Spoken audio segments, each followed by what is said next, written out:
Welcome back to Sip and Talk. I'm Joe. And I'm Sunny. Great to be back. Always good. So today's Sip. Well, let's just say the topic is complex enough. Maybe we need something strong. We're diving into the Middle East. Yeah, it's a big one. We're going deep into what's happening right now, how it's stirring up all this nationalistic feeling. And, the goal here is to help you understand these layers. Right. So you can kind of get those aha moments and see what's really going on without getting totally bogged down in the details. Exactly. And we've got some surprising connections to unpack, too. Like how different countries are using specific strategies to manage their stories, their narratives. Should be interesting. Okay, so first up, let's just take the temperature. What's the current situation in the Middle East? Because it feels, hot. It definitely is, far from cooling down. And we're seeing the impact globally, even, in your wallet. Yeah. Oil prices have been soaring. Brent crude shot up over, $76.05 a barrel. And West Texas Intermediate was around $75. Oof. Yeah, you feel that at the pump for sure. Absolutely. It's not just some abstract number. It means higher gas prices, higher cost for pretty much everything. And the talk from the leaders involved. It's not exactly calming things down, is it? Not at all. We heard really strong demands back then for Iran to, quote, unconditionally surrender.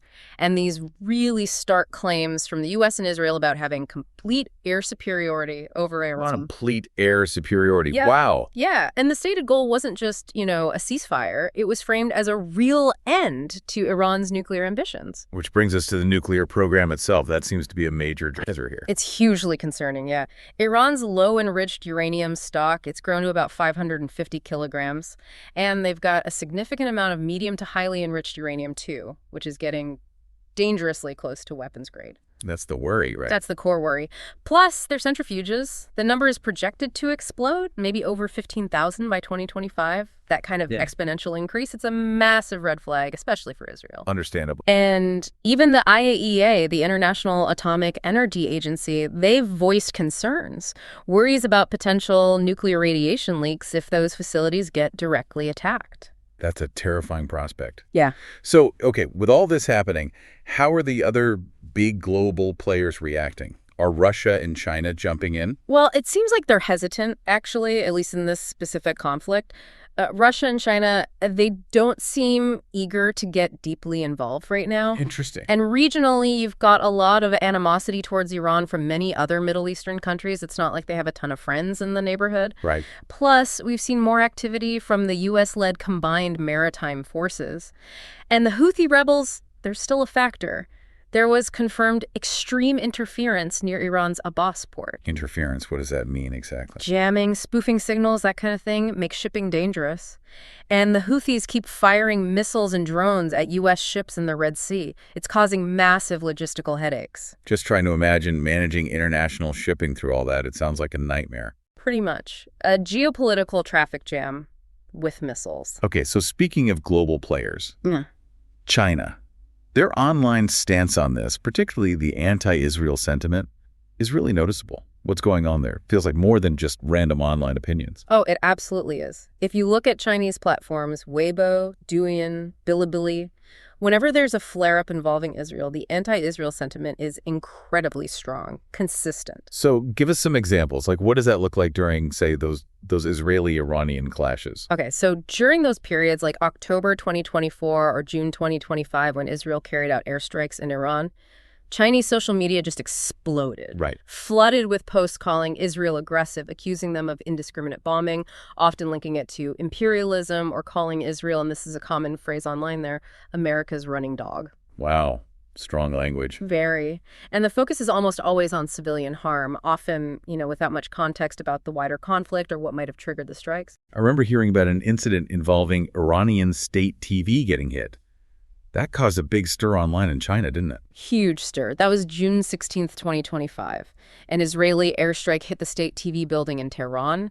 The China Journalists Association immediately condemned it, saying it crossed civilized boundaries. And the online reaction? Outrage, just widespread outrage. Comments like, Israel is too arrogant, or attacking the media seriously, and inevitably, is this the kind of country America supports? So that link to the U.S. is always there. Almost always. And, you also see an undercurrent, thankfully not mainstream, but definitely present, of anti-Semitic stuff, linking Israel's actions to Jewish conspiracies. Okay, so this online anger, how much is just people reacting and how much is guided? Is the state involved in shaping this narrative? That's the key insight, really. It looks organic, but it's heavily shaped, maybe even engineered, by official media guidance. Well, state media like People's Daily, Xinhua, they consistently criticize Israeli military actions. They always emphasize the civilian impact. Take the Foreign Ministry spokesperson, Yukun. On June 17th, 2025, he made remarks implying U.S. responsibility, calling for de-escalation from countries with special influence. Which everyone knows means the U.S. Exactly. And then netizens pick that up, amplify it, and turn it into direct condemnation of Israel online. So the official nudge becomes an online avalanche. Precisely. And you see tactics like the Internet Water Army, basically, paid commenters or coordinated accounts. They use really loaded, emotional language, slaughter, hegemony, always framing Israel as just an American proxy. And this taps into existing feelings. Definitely. It taps right into this strong popular nationalism in China. People's nationalistic feelings often lead them to simplify complex international stuff. Israel becomes an easy symbol of Western hegemony, so existing anti-Western feelings get channeled right at Israel. That makes a certain kind of sense. Yeah. I guess this ties into how history is taught in China, too. That century of humiliation idea. Absolutely connects. The education system emphasizes that period. The Opium Wars, the war with Japan. It builds this historical view of foreign powers, including the U.S. and Japan, as inherently negative. It breeds vigilance against foreign hegemony. So the U.S. is already framed negatively. Right. Official propaganda often paints the U.S. as imperialist, a warmonger, and U.S. support for Israel. That's held up as Exhibit A of hegemonic interference. So it creates this ready-made framework. Exactly. Anti-Japanese sentiment, rooted in World War II, also feeds into a general suspicion of external enemies. It all contributes to this anti-Western hegemony lens. Israel gets seen as a U.S. proxy, so the logic becomes anti-U.S. equals anti-Israel. Simple as that online. Like Israel's just a pawn of the U.S. You see that a lot. All the time. And this whole educational background fosters this tendency to see conflicts in black and white, just versus unjust. Palestine gets cast as the oppressed, Israel as the aggressor. Simple narrative. Okay, and what about the China-Iran relationship? How does that alliance play into this online anti-Israel feeling? It's a huge piece of the puzzle. China is Iran's biggest trade partner, especially for oil. They even signed that 25-year cooperation deal back in 2021. Right, covering energy, infrastructure. Military tech, too, like drone technology. So this economic and geopolitical tie means China naturally leans towards supporting Iran, or at least not criticizing them harshly. So China's official statements reflect that. Subtly, yeah. The foreign ministry often calls for dialogue, criticizes U.S. one-sided support. Chinese netizens read between the lines and see that as indirect support for Iran, which of course fuels more anti-Israel comments. Iran gets portrayed positively. Often, yeah. In Chinese online discussions, Iran is frequently framed as this, righteous force standing up to U.S. hegemony. So when conflict breaks out, there's sympathy for Iran, and Israel is seen as the U.S.-backed aggressor. And the media coverage reflects this bias. Definitely. Chinese state media gives significantly more positive coverage to Iran, focusing on their spirit of resistance, things like that, than they do to Israel. So the public perception inside China gets skewed. Wow. It really is a mix of history, education, politics, and online amplification. A single state-guided narrative can be incredibly powerful. It really can. Okay, let's shift focus now to Iran itself, because they've been doing something pretty wild to try and save face after taking some serious hits militarily. We're talking AI propaganda. Yeah, it's quite something. The reality is Iran took a beating, especially after those Israeli airstrikes in June 2025. Operation Rising Lion, starting June 12th. Israel basically achieved complete air superiority over Tehran. Complete air superiority. What did that involve? Destroying Iran's S-300 air defense systems, radar sites, missile launchers, and it pretty much wiped out their aging air force. Those old F-14s they had, mostly gone. So Israeli jets could just fly in. Pretty much. F-35 stealth jets, yeah.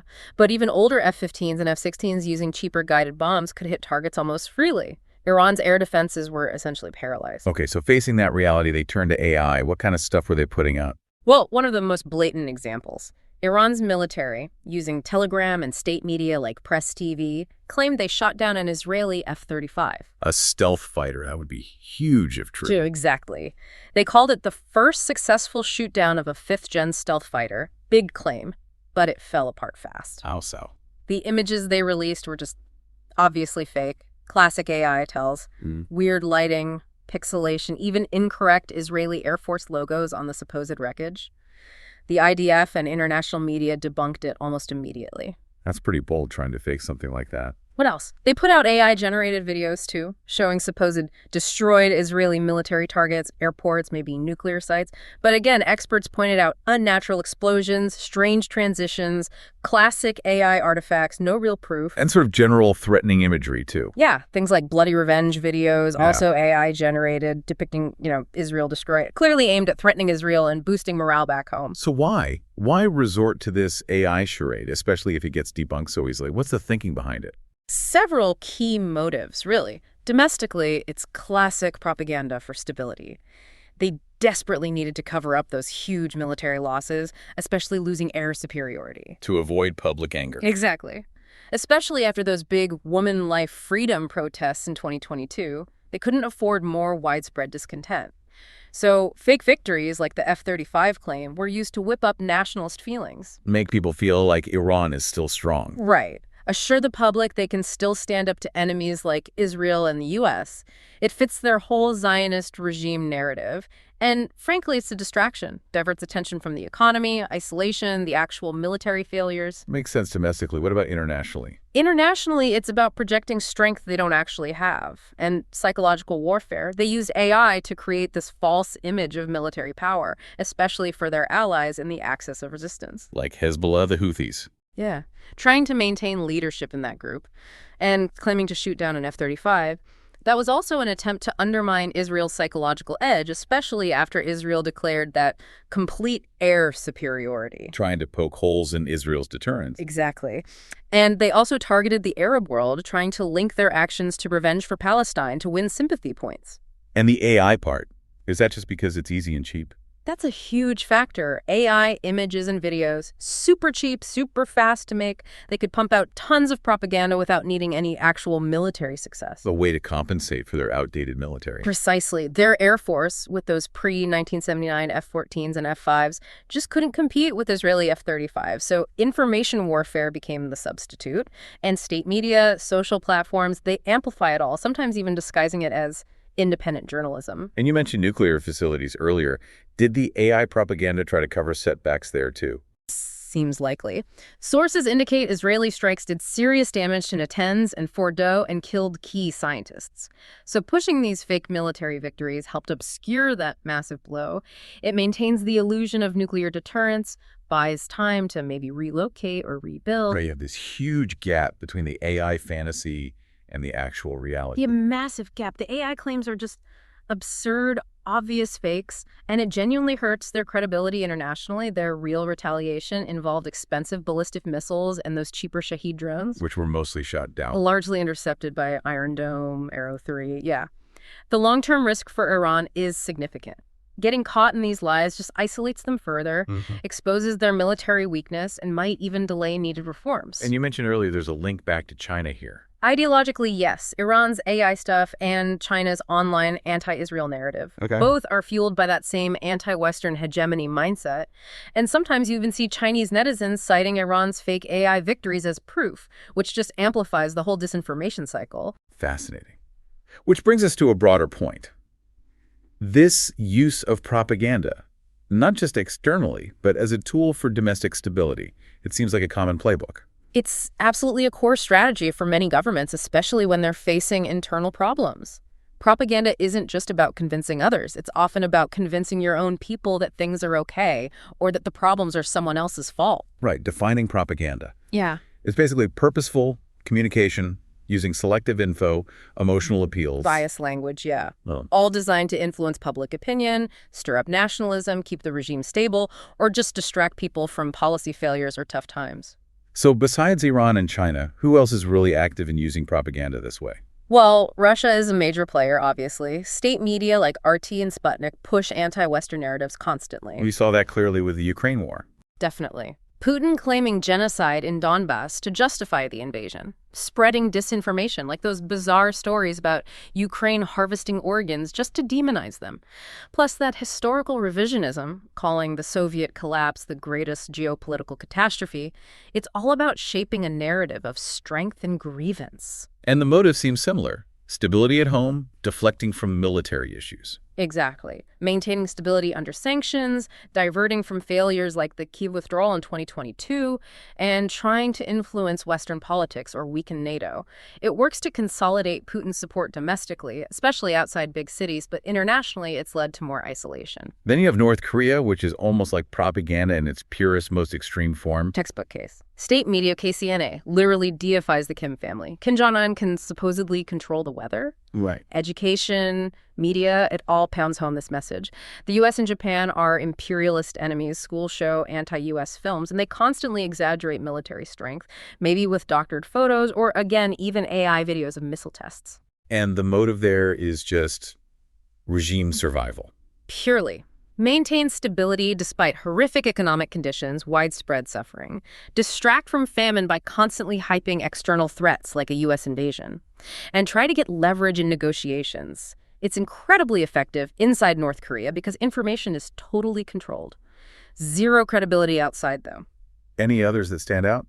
Maybe in Latin America. Venezuela is a good example. The Maduro government uses state TV, Telesur, to blame an economic war waged by the U.S. for the country's collapse. Rather than their own policies. Right. Blame U.S. sanctions. Maduro is painted as this heroic anti-U.S. fighter. Independent media shut down. It's all about controlling the story to keep support amid hyperinflation. Remember, 1,000% inflation in 2019. And the humanitarian crisis. Blame external interference. Get support from Russia and China. Does it work? Among his hardcore loyalists, yes. But millions fleeing the country kind of undermines the message, doesn't it? Yeah, hard to spin that positively. So looking across these examples, China, Russia, Iran, North Korea, Venezuela. Right. What are the common threads? Several big ones. First, the external enemy narrative, almost always the U.S. or the West. Second, exaggerating military prowess. Third, tight media control. Fourth, manipulating emotions, fear, pride, anger. And the underlying reasons are similar too? Very similar. Internal crises, economic, social, military failures, the need to strengthen the regime's legitimacy, and pursuing geopolitical goals. But it doesn't always work equally well. No, effectiveness varies hugely. It's most powerful in closed societies like North Korea, or maybe among younger, more nationalistic groups in China. Less effective where outside information can seep in, like Iran or Venezuela, where social media can sometimes debunk the lies. And this isn't new, right? Propaganda has been around forever. Oh, absolutely. It's an old playbook, just with new digital tools. Think Goebbels in Nazi Germany using anti-Semitism to mask economic problems.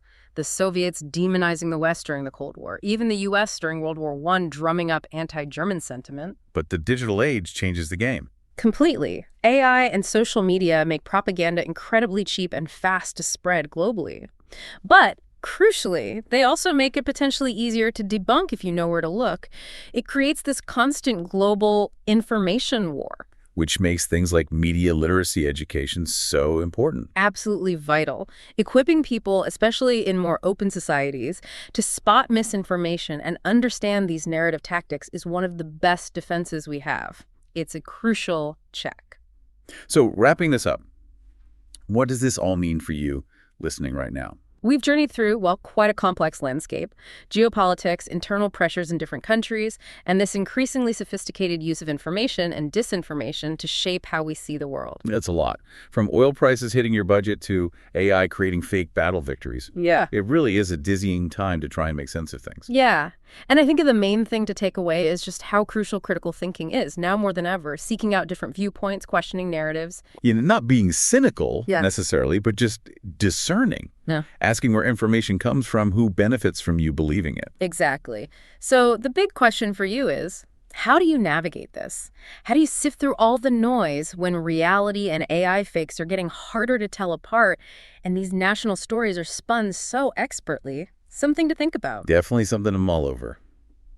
All right, that's it for this Sip and Talk. Hope you found that useful, maybe even a little eye-opening. Yeah, thanks for tuning in. Remember to subscribe to Sip and Talk wherever you get your podcasts. And hey, definitely go check out our old friend Micky's YouTube channel. He does hilarious memes, music stuff, wine tasting, travel vlogs. It's genuinely fun. Seriously, go check it out. You won't regret it. Until next time.